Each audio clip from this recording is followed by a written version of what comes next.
Transitioning from physical form can be one of the most traumatic events we ever face, and yet it doesn't have to be. At the time of so-called death, the veil of illusion seems to part, and it is an extremely potent doorway to access the spirit realms. The very first time I experienced freedom from grief and connecting with spirit was when my father passed. And I will not say I did not feel sad, but I remember a friend of mine calling me aside and saying, "I'm very concerned about you." And I said, "Why?" And she said, "Because something's wrong." And I said, "What?" She said, "Your father passed away, and I've been with you for 3 months now, and you're not grieving." And she said it like, I'm really screwing up somehow. But she was very concerned because, grieving is considered natural. And the truth was that I wasn't grieving because I didn't feel my father's loss. Sure, I missed his form. I missed his body and his wonderful personality. And yet, at the same time, he was so present that all I had to do was think about him and he would show up. We used to love to sing together to the radio, and he loved so many different kinds of music. So there were many, many, many songs that I had remembered singing with him.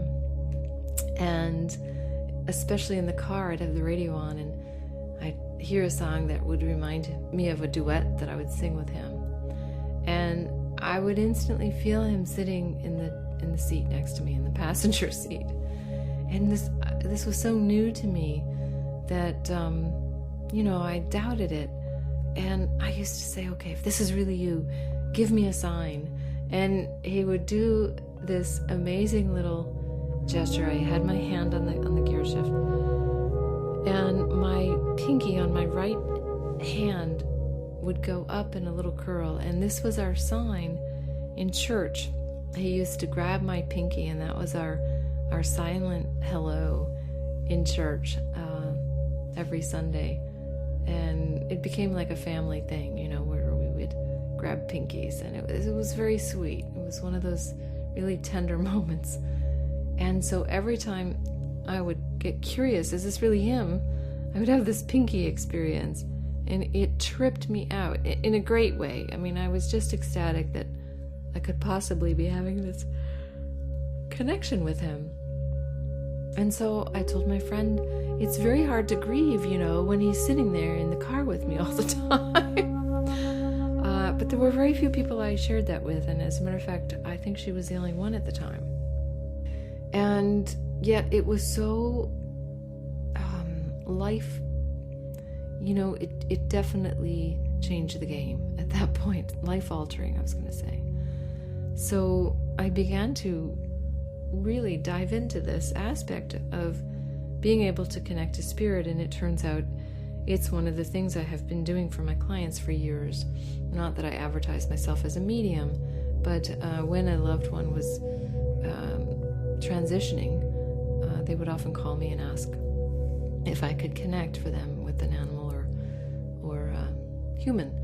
And it's been an incredible teaching for me too, of anchoring in my spirituality and my beliefs that there is a part of us that is eternal, and that energy changes form but never dies. Of course, those were words until I started having my own experience of it. So when I talk about defying death, that's what I'm speaking of.